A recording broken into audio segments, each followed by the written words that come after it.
Hello hi dear friends, നമ്മുടെ കൊച്ചടുക്കളയിൽ നല്ല മഴയുള്ളൊരു ദിവസം ഞാൻ നിൽക്കുന്നു. അപ്പോൾ നമ്മൾ ലഞ്ച് ഉണ്ടാക്കാൻ പോവാണ്.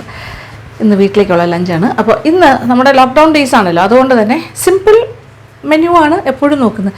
ഒരു ഒറ്റ കാര്യത്തിലെല്ലാം നടക്കുന്നുണ്ടെങ്കിൽ ഏറ്റവും നല്ലതല്ലേ. അതായത് ഒരുപാട് കാര്യങ്ങളൊന്നും ഉണ്ടാക്കണ്ട, ഒരൈറ്റം. അങ്ങനെയാണെങ്കിലും അതിപ്പോൾ ബിരിയാണി ആണെങ്കിലും ഒരു ഐറ്റമാണ്, പിന്നെന്താ പറയുക, അങ്ങനത്തെ എന്തെങ്കിലും ഐറ്റം ആണെങ്കിലും. അപ്പോൾ ഇതൊരു റൈസാണ്, ചോറ് തന്നെയാണ്, പക്ഷേ ടൊമാറ്റോ ചോറ്. ഓക്കെ, ടൊമാറ്റോ റൈസ് അല്ലെങ്കിൽ ടൊമാറ്റോ സാദം എങ്ങനെയാണെങ്കിലും വിളിക്കാം. അപ്പോൾ അതാകുമ്പോൾ എല്ലാം കൂടി ചേർത്തിട്ട് ഒറ്റ കറി മതി. ഇതിൻ്റെ കൂടെ കഴിക്കാൻ ഒരു അച്ചാറും പപ്പടവും മാത്രം മതി. വേണമെന്നുണ്ടെങ്കിൽ കുറച്ച് തൈര്, നല്ല കട്ട തൈരോ, ഒരു കട്ട തൈരല്ല എന്നുണ്ടെങ്കിൽ റേത്ത പോലെ ആക്കിയൊക്കെ കഴിക്കാം. ഓക്കെ, ചോറ് നേരത്തെ നമ്മൾ വേവിച്ച് വയ്ക്കണം, അത്രേ ഉള്ളൂ. നമ്മൾ സാധാരണ വീട്ടിലുണ്ടാക്കുന്ന ചോറ് ഏതാണോ അതുണ്ടാക്കിയാൽ അതിൽ വേണമെങ്കിൽ ചെയ്യാം. അപ്പോൾ വൈറ്റ് റൈസ് കഴിക്കുന്ന ഒരുപാട് വീടുകളുണ്ട്. അപ്പോൾ സുലേഖ പോലെയുള്ള അരിയോ അങ്ങനെയാണെങ്കിൽ അതിൽ വേണമെങ്കിലും ചെയ്യാം, പ്രശ്നമൊന്നുമില്ല. ജയ പോലെയുള്ള, അതായത് പുഴുക്കലരി പോലത്തെ കാര്യം. പിന്നെ അത് പച്ചരി, പൊന്നിയരി ചോറിലൊക്കെ വീട്ടിലെ ചോറ് വയ്ക്കുന്ന ആൾക്കാരുണ്ടാവുമല്ലോ, പ്യുവർ വൈറ്റ് റൈസ്, ആ ചെറിയ അരി, അതാണെങ്കിലും കുഴപ്പമില്ല. അപ്പോൾ ഇന്നിവിടെ ഇപ്പോൾ ഞാൻ പൊന്നിയരി ചോറാണ് എടുത്ത് വേവിച്ച് വെച്ചിരിക്കുന്നത്. ഓക്കെ, സാധാരണ ഇവിടെ ചമ്പാവരിയിലാണ് ചോറ് വയ്ക്കുക, പക്ഷേ ഇങ്ങനത്തെ കാര്യത്തിനൊന്നും ചമ്പാവരി പറ്റില്ല. ചമ്പാവരിക്കാട്ടി നല്ലത് വൈറ്റ് കളറിലെ റൈസാണ്. അതെ, ഇതിപ്പോൾ പൊന്നിയരി ചോറാണ്. ഇത് ഏകദേശം നന്നായിട്ട് വെന്തിട്ടുണ്ട്, എന്നാൽ തമ്മിൽ പിന്നെ ഭയങ്കരമായിട്ട് കുഴഞ്ഞു പോയിട്ടൊന്നുമില്ല, ആവശ്യത്തിന് വെന്തിട്ടുണ്ട്. ഈ ഒരു പാകത്തിന് തന്നെ എടുത്താൽ മതി, നന്നായിട്ട് പാകത്തിന് വെന്തിട്ടുണ്ട്. ഓക്കെ, ഇതിൽ കൂടുതൽ എന്തിനാ ഒരു വീട്ടിലല്ലേ, ഇതെല്ലാം കൂടി ചേർന്ന് വരുമ്പോൾ ഈ പാത്രം നിറച്ചുണ്ടാവും. 4 പേർക്കുള്ള ഫാമിലിക്ക് സുഖമായിട്ട് 4 5 പേർക്ക് കഴിക്കും, പ്രശ്നമില്ല. ചോറ് റെഡി. പിന്നെ ഇനി അതിൻ്റെ ബാക്കി കാര്യങ്ങൾ, സവാള, പച്ചമുളക്, ഇത് വലുതായതുകൊണ്ട് 2, ചെറുതാണെങ്കിൽ 4 എടുക്കാം. പിന്നെ ഇഞ്ചിയും ഒരു വലിയ കഷ്ണം ഇഞ്ചി, വെളുത്തുള്ളി ഒരു 6 7 8 അല്ലി എടുക്കാം, ചതച്ചെടുക്കാം. അരിയണ്ട, അത് നമുക്ക് ഏകദേശം ഒരു 1.5 ടേബിൾ സ്പൂൺ ഇഞ്ചി ചതച്ചതും വെളുത്തുള്ളി ചതച്ചതും 1.5 ടേബിൾ സ്പൂൺ അങ്ങനെ ആക്കാം. ഓക്കെ, അരിഞ്ഞു തുടങ്ങിയാലോ. ഇത് നമുക്ക് ചതച്ചെടുക്കാനാണ്, എന്തായാലും കുറച്ചുകൂടെ ചെറിയ പീസസ് ആയിട്ട് ആക്കി വയ്ക്കാം. പച്ചമുളക് നമുക്ക് എന്താ ചെയ്യേണ്ടത്, ഹാഫ് സ്ലൈസസ് ആക്കാം. ഫൈനലി ചോപ്ഡ് ആക്കിയാലും കുഴപ്പമില്ല. അപ്പോൾ നമ്മുടെ ഉള്ളി അരിഞ്ഞു കഴിഞ്ഞു.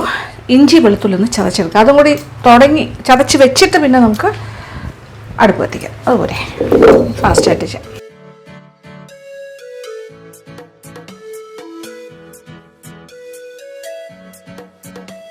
അപ്പോൾ ഇഞ്ചി ഈസ് റെഡി. ഇനി വേണ്ടത് വെളുത്തുള്ളി കൂടി ചതച്ച് ആ പണി കഴിയും.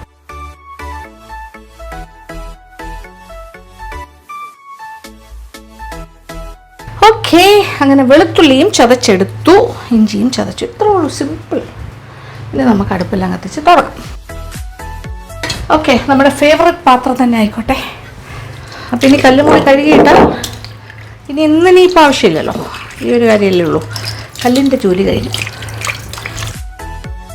വളരെ ഫാസ്റ്റായിട്ട് ചെയ്യാം. പിന്നെ ഇത് നമുക്ക് പല ഓപ്ഷൻസ് ഉണ്ട്.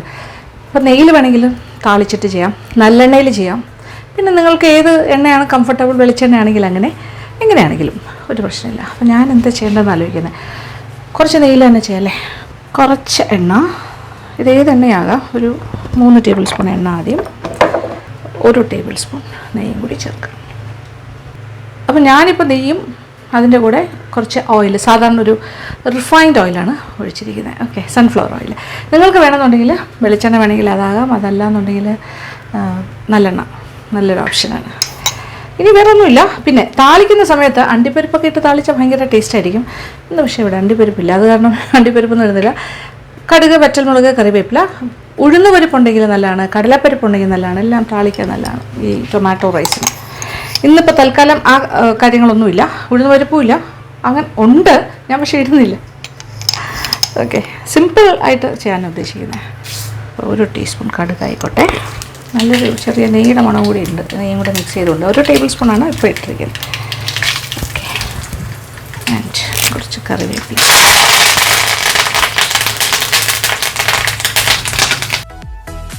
ഇനി ഇതിലേക്ക് ഇഞ്ചി വെളുത്തുള്ളി ചതച്ചത് 1.5 ടേബിൾ സ്പൂൺ ഈച്ച് എന്നാണ് ഞാൻ പറയുന്നത്, ഓരോന്നും 1.5 ടേബിൾ സ്പൂൺ. ഇതിനോടൊപ്പം ഒരു കാര്യം കൂടി ചേർക്കാമെന്നുണ്ട്, പച്ചമുളകിനെ കൂടെ വേണമെങ്കിൽ ഇപ്പോഴേ ചേർക്കാം. അപ്പോൾ 2 മുതൽ 4 വരെ ആകാം, എരിവിനനുസരിച്ചിട്ട്. ഇത് ഇഞ്ചി വെളുത്തുള്ളിയുടെ എല്ലാം നിറം മാറാൻ തുടങ്ങുന്നു. ഇനി സവാള, ഓൾമോസ്റ്റ് എല്ലാ റെസിപ്പീസിലും ഞാൻ ഈ ടൈപ്പ് ഓഫ് കട്ടിംഗ് ആണ് കൊടുക്കുന്നത്. അപ്പോൾ ഇതിൻ്റെ നിറമൊന്ന് നന്നായിട്ട് മാറട്ടെ, നല്ലൊരു ഗോൾഡൻ ആകാൻ തുടങ്ങണം, അത്രയാണ്. ഓക്കെ, അപ്പോൾ ഇതിവിടെ കിടന്ന് പാകത്തിന് മൂത്ത് വരട്ടെ. ആ സമയം വേസ്റ്റ് ചെയ്യുന്നില്ല. എന്താ ചെയ്യാൻ പോണേ? ടൊമാറ്റോ. നമുക്ക് വലുതാണെങ്കിൽ 4 വലിയ ടൊമാറ്റോ. ഇതിപ്പോൾ വലുതല്ലാത്തതുകൊണ്ട് ഒരു മീഡിയം സൈസ്, അപ്പോൾ ഞാനൊരു 6 എണ്ണം എടുക്കുന്നു. വലുതാണെങ്കിൽ 4, മീഡിയം ആണെങ്കിൽ 6, ചെറുതാണെങ്കിൽ 8, അങ്ങനെ പോട്ടെ.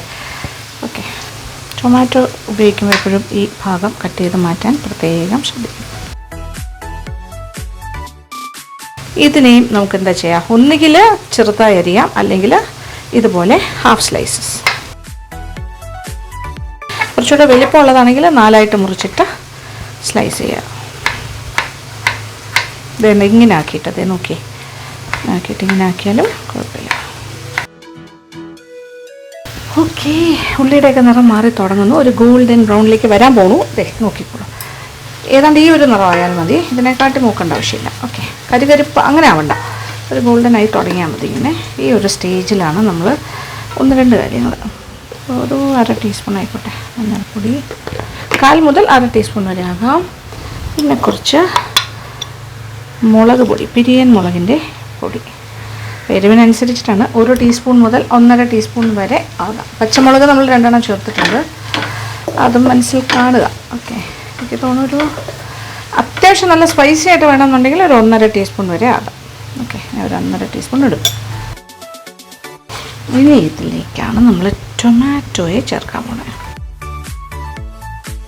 ടൊമാറ്റോ റൈസ് ആയതുകൊണ്ട് ടൊമാറ്റോ കൂടുതലാണ്. അപ്പോൾ ഞാൻ ഈ പൊടികളൊക്കെ ഇട്ട സമയത്ത് തീ നന്നായിട്ടൊന്ന് കുറച്ച് വെച്ചിരിക്കുമായിരുന്നു. അപ്പോൾ തീ വീണ്ടും കൂട്ടി കൊടുക്കാം. നന്നായിട്ടൊന്ന് വേകട്ടെ, വഴണ്ട് വേണം, നന്നായിട്ടൊന്ന് വേകണം, കുഴഞ്ഞൊരു പാകമായി വരണം.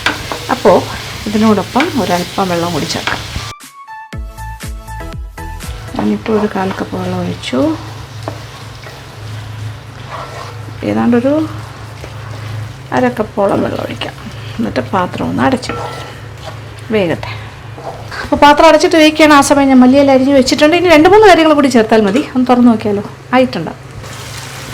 യെസ്, പാകത്തിനൊക്കെ വെന്തിട്ടുണ്ട്. ആ വെള്ളം വറ്റിയിട്ടില്ല, ഇച്ചിരൂടെ വെറ്റാനുണ്ട്, അത്രേ ഉള്ളൂ. ഇനി നമുക്ക് തുറന്നിടാം. എന്തായാലും ടൊമാറ്റോ നന്നായിട്ട് വെന്ത പേസ്റ്റ് പോലെ ആകണം, കുഴഞ്ഞ പാകത്തിനാകണം. ഏതാണ്ടായിട്ടുണ്ട്. ഇതാണ് നമ്മൾ ഉദ്ദേശിക്കുന്നത്. ഇനി ഇതിനകത്തേക്ക് ചോറ് ഞാൻ ഇച്ചിരി ഉപ്പിട്ടിട്ടാണ് വേവിച്ചത്, അതുകൊണ്ട് ഒരുപാട് ഉപ്പ് ഇതിനകത്ത് വേണ്ട. ഇതിനാവശ്യമുള്ള ഉപ്പ് മാത്രം കൊടുക്കാം. ഈ മസാലയ്ക്ക് ആവശ്യമുള്ള അല്പം ഉപ്പ്. ഓക്കെ, ഇനി ഇതൊന്ന് ബാലൻസ് ചെയ്യാനായിട്ട് ഒരല്പം പഞ്ചസാരയാകാം. ഒരു 1/2 ടീസ്പൂണോളം പഞ്ചസാരയും കൊടുക്കാം. Okay, 1/2 teaspoon. ഇനി എന്താ വേണ്ടത്? ഇനി വേണ്ടത് കായപ്പൊടി. ഏതാണ്ട് ഇത്രയും, 1/4 മുതൽ 1/2 ടീസ്പൂൺ വരെ ആകാം. ഓക്കെ, ഒരു 1/4 ടീസ്പൂൺ മതി. ഇനി വേണ്ടത് നമ്മൾ കുറച്ച് ഗരം മസാല പൊടിയും കൂടി ചേർക്കാം. ഒരു 1/2 ടീസ്പൂൺ ഗരം മസാല പൗഡർ. ഇപ്പോൾ വേറൊരു മണം. ഇത് ടിപ്പിക്കൽ ഒരു സൗത്ത് ഇന്ത്യൻ ഐറ്റമാണ്. നന്നായിട്ട് കഴിഞ്ഞ നല്ല പാകമായിട്ടുണ്ട്. ഇനി കുറച്ച് മല്ലിയിലയും കൂടി ചേർത്തേക്കാം. കറിവേപ്പില ഓൾറെഡി ചേർത്തു. ദിസ് ഇസ് മല്ലിയില. എണ്ണ ഇങ്ങനെ തെളിഞ്ഞ് വരുന്ന പോലെ മസാല റെഡി ആയി കഴിഞ്ഞു. നോക്കി, ഭയങ്കര ഡ്രൈ അല്ല, ഒരു കുഴമ്പ് പോലെ. അപ്പോൾ ഇതാണ് അതിൻ്റെ ഒരു പാകം. ഞാൻ തീ ഒരല്പം ഒന്ന് കുറയ്ക്കുന്നു. ഭയങ്കരമായിട്ട് വറ്റി ഡ്രൈ ആകേണ്ട ആവശ്യമില്ല. കണ്ടല്ലോ, കുഴമ്പ് മാതിരി ഇരിക്കുന്നത്. ഈ ചെറു നെയ്യെല്ലാം ഇങ്ങനെ തെളിഞ്ഞ്, അല്ലെങ്കിൽ എണ്ണ എന്താണോ നമ്മൾ ഉപയോഗിക്കുന്നത് അത് തെളിഞ്ഞ് വരുന്നൊരു പാകം. ഓക്കെ, നല്ലൊരു മസാല. ഇനി ഇതിലേക്ക് നമ്മളെടുത്ത് വെച്ചിരിക്കുന്ന റൈസ് ഇങ്ങനെ കുറേശ്ശെ ഇളക്കി കൊടുക്കാം. കംപ്ലീറ്റ് ഇതിങ്ങനെ ഇട്ട് കൊടുത്തോണ്ടേ ഇരിക്കുന്നു തീരുന്നവരെ. റൈസ് നമ്മൾ വേവിച്ച ഏതാണ്ടൊരു 9 മുതൽ 10 കപ്പ് വരെ ഉണ്ടാകും. കംപ്ലീറ്റ് ആയിട്ട് നമ്മളിതിലേക്ക് ചേർക്കണം. അപ്പോൾ ഇതിൻ്റെ ഉപ്പൊക്കെ പോരാന്നുണ്ടെങ്കിൽ ചോറിൽ എന്തായാലും ഉപ്പുണ്ട്, പോരാന്നുണ്ടെങ്കിൽ ഇനി വേണമെങ്കിൽ നമുക്ക് ചേർക്കാം. ഓക്കെ, നന്നായിട്ട് മിക്സ് ചെയ്യുന്നു. Perfectly done. കാണുമ്പോൾ അറിയാലോ നല്ലതായിട്ട് വന്നതാ. ഭയങ്കര ഈസിയാണ്, സത്യം പറഞ്ഞാൽ വളരെ വളരെ ഈസി ആയിട്ടുള്ള റെസിപ്പിയാണ്. എത്ര സമയം എടുത്തു? ഞാൻ കഷ്ടിച്ചൊരു 10-15 മിനിറ്റ് കൂടുതൽ എടുത്തിട്ടില്ല. ചോറ് വേവിച്ച് വെച്ച് കഴിഞ്ഞാൽ ഫാസ്റ്റ് പാകത്തിനായി കിട്ടും. അപ്പോൾ ഇനിയിപ്പോൾ ചോറെല്ലാം മിക്സ് ചെയ്ത് കഴിഞ്ഞു. ഇനി ഒരു 5 മിനിറ്റ് ഇങ്ങനെ ഇട്ട് ഇളക്കി എടുത്താൽ മതി, വേറൊന്നുമില്ല.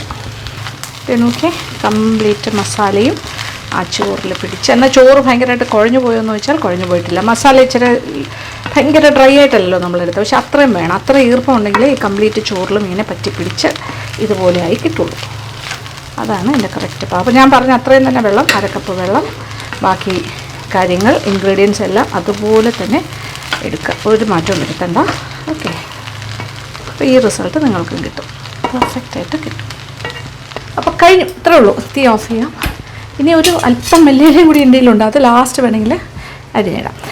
പിന്നെ രണ്ടാമത്തെ കാര്യം, ഇതിൽ ഞാൻ പറഞ്ഞല്ലോ, താളിക്കുന്ന സമയത്ത് അണ്ടിപ്പരിപ്പ് ചേർക്കാം, ഉഴുന്ന് പരിപ്പ് ചേർക്കാം, കടലപ്പരിപ്പ് ചേർക്കാം. ഇതെല്ലാം കൂടി ചേർത്ത് താളിച്ചാലും വളരെ ഗംഭീരമാണ്. ഇതൊന്നും ഇല്ലെങ്കിൽ നമുക്ക് ചെയ്യാമെന്നുള്ളതാണ് സംഭവം. അപ്പോൾ ഞാനിപ്പോൾ അതൊന്നും ചേർത്തിട്ടില്ല, അല്ലാണ്ട് തന്നെ പെർഫെക്റ്റായിട്ട് ചെയ്തെടുക്കും. പിന്നെ നെയ്യ് ഇനി കൂടുതലൊന്നും വേണമെന്നില്ല. കംപ്ലീറ്റ് ആയിട്ടൊരു 3 ടേബിൾ സ്പൂൺ എണ്ണയും 1 ടേബിൾ സ്പൂൺ നെയ്യ്, അപ്പോൾ 4 ടേബിൾ സ്പൂൺ നെയ്യിലും ചെയ്യാം. പിന്നെ ഇത് ഉണ്ടാക്കി കഴിഞ്ഞിട്ട് ഒരല്പം നെയ്യ് മേളിൽ കൂടെ ഒഴിച്ചു കൊടുത്താൽ ഒരു ടേബിൾ സ്പൂൺ ഒഴിച്ച് ഇളക്കുകയാണെങ്കിൽ എക്സ്ട്രാ ടേസ്റ്റ്. പക്ഷെ ഞാനത് പിന്നെ റിച്ച് ആക്കുന്നില്ല. ഉച്ചയ്ക്ക് ചോറിന് ഇത് മതി. ഓക്കെ,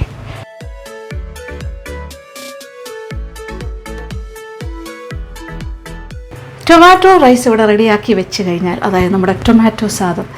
ഇനി എല്ലാവർക്കും കൊടുക്കുന്ന ജോലി മാത്രമേ ഉള്ളൂ. നമ്മളിത് ടേബിളിൽ കൊണ്ട് വയ്ക്കുന്നു, പാത്രത്തിലാക്കി ഒരു സാലഡ്, ഒരു തൈര് ഒഴിച്ചിട്ട് ഒരു റൈത്ത പോലെ ഉണ്ടാക്കാം. പപ്പടം, അച്ചാർ, അത് മതി. പക്ഷെ ഞാൻ നിങ്ങൾക്ക് ടേസ്റ്റ് ചെയ്ത് കാണിക്കേണ്ടത്, അതുകൊണ്ട് കുറച്ച്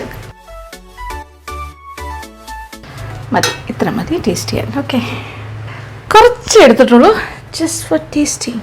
കഴിക്കട്ടെ.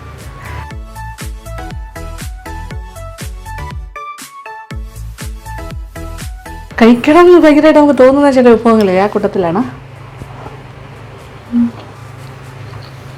ആഹാ, വെരി നൈസ്. അത്യാവശ്യം സ്പൈസിയാണ്, എരിവൊക്കെ ഉണ്ട്. അപ്പോൾ ഞാൻ 1.5 ടീസ്പൂൺ മുളക് പൊടി ഇട്ടു, 2 പച്ചമുളക് വലുത്. നിങ്ങൾ വേണമെങ്കിൽ 1 ടീസ്പൂൺ മുളക് പൊടി ഇട്ടാലും മതി, ഇത്രയും എരിവ് വേണ്ടാന്നുണ്ടെങ്കിൽ. അത്യാവശ്യം സ്പൈസി റൈസ് ഇഷ്ടമുള്ളവർക്ക് ഇഷ്ടമാവും. അത്ര വേണമെങ്കിൽ 1 ടീസ്പൂൺ, അല്ലെങ്കിൽ കുട്ടികൾക്കും കൂടി ചേർത്ത് പ്ലാൻ ആണെങ്കിൽ 1/2 ടീസ്പൂൺ ഇട്ടാലും മതി. ഇതിൻ്റെ കൂടെ റൈത്തയൊക്കെ ചേർന്ന് വരുമ്പോൾ തൈരൊക്കെ കൂട്ടി കഴിക്കുമ്പോൾ അറിയില്ല. അച്ചാർ വേണമെന്ന് തന്നെ ഇല്ല. അപ്പളം ഉണ്ടെങ്കിൽ നല്ലതായിരിക്കും. പപ്പടം പോലെ അപ്പളം എന്ന് പറഞ്ഞ് കിട്ടും. ദാറ്റ് ഇസ് അഗൈൻ അനദർ ഈ നല്ല ഇഷ്ടം, എനിക്ക് ഭയങ്കര ഇഷ്ടമുള്ള കാര്യം. പുളി കൂടുതലേ അല്ല. നമുക്ക് തോന്നും ഇത്രയും ടൊമാറ്റോ ഇതല്ല, ഒരു പുളിയുള്ള ചോറാണോ? അങ്ങനെയല്ല. പുളി മീൻസ് ലൈറ്റായിട്ട്, അത്രേ ഉള്ളൂ. ആ ടൊമാറ്റോയുടെ ടേസ്റ്റ് അത്രേ ഉള്ളൂ. എല്ലാം ബാലൻസ്ഡാണ്. ആഹാ, ഇത് ഞാൻ പറഞ്ഞു 4 പേർക്കെന്ന്. സോറി, 4 അല്ല, 6 പീപ്പിൾ കഴിക്കും. 6 പേർക്ക് കഴിക്കാൻ ഇത് ധാരാളം മതിയാകും. ഇത് ടേസ്റ്റ് അറിയോ? ഓ, രക്ഷയില്ല. എനിക്ക് നല്ല ഇഷ്ടമായി. ഇഷ്ടമായത് മാത്രമല്ല, എല്ലാവർക്കും ഇഷ്ടപ്പെടും. അങ്ങനത്തെ ഒരു ബ്യൂട്ടിഫുൾ റെസിപ്പിയാണ്, നല്ലൊരു ഐറ്റമാണ്. പിന്നെ ചോറ് തമ്മിൽ ഒട്ടാത്ത രീതിയിലാണ് ഞാൻ ചെയ്തിരിക്കുന്നത്. കൂടുതൽ ആൾക്കാർ അങ്ങനെ ചെയ്യുന്നത്. പിന്നെ ചിലർക്ക് നല്ല കുഴഞ്ഞിരിക്കുന്ന ഇഷ്ടം, ഇപ്പോൾ തൈര് സാദം പോലെയൊക്കെ. അപ്പോൾ ഇങ്ങനെ കുഴഞ്ഞ രീതിയിൽ ഇഷ്ടമാണെങ്കിൽ എന്താ ചെയ്യേണ്ടതെന്ന് വെച്ചാൽ, ഈ പൊന്നിയരി ഇച്ചിരൂടെ വേവിച്ച് കഴിഞ്ഞാൽ ആ കുഴഞ്ഞ രീതിയിൽ കിട്ടും. ആ രീതിയിലും ചെയ്യാം ടൊമാറ്റോ റൈസ്. ഓക്കെ, എന്തായാലും ഇത് ട്രൈ ചെയ്ത് നോക്കണം. നിങ്ങൾക്ക് ഇഷ്ടപ്പെട്ട റെസിപ്പി ആയിരിക്കും. Thank you so much. പിന്നെ എന്തൊക്കെയാണ് പറയേണ്ടത്? നിങ്ങൾക്ക് ഇഷ്ടപ്പെട്ടിട്ടുണ്ടെങ്കിൽ ഈ റെസിപ്പി, അതിനൊരു ലൈക്ക്, കമൻറ്റ്, അങ്ങനത്തെ കാര്യങ്ങളൊക്കെ തരിക. നിങ്ങൾക്ക് ഫ്രണ്ട്സുമായിട്ട് ഷെയർ ചെയ്യണം തോന്നുകയാണെങ്കിൽ please to share the link with your friends. പിന്നെന്താ, പിന്നെ ആദ്യമായിട്ടാണ് LN വ്ളോഗ്സ് എന്നുള്ള നമ്മുടെ യൂട്യൂബ് ചാനലിലേക്ക് വരുന്നതെങ്കിൽ പ്ലീസ്, ഇഷ്ടപ്പെട്ടിട്ടുണ്ടെങ്കിൽ പ്ലീസ് ടു സബ്സ്ക്രൈബ്, എന്നിട്ട് ബെല്ലൈക്കണം പ്രസ് ചെയ്യുക. ഓക്കെ, അപ്പോൾ thank you so much. Thank you for watching and keep on watching Lakshmi Nair vlogs. ഇനി ഭക്ഷണ സമയം.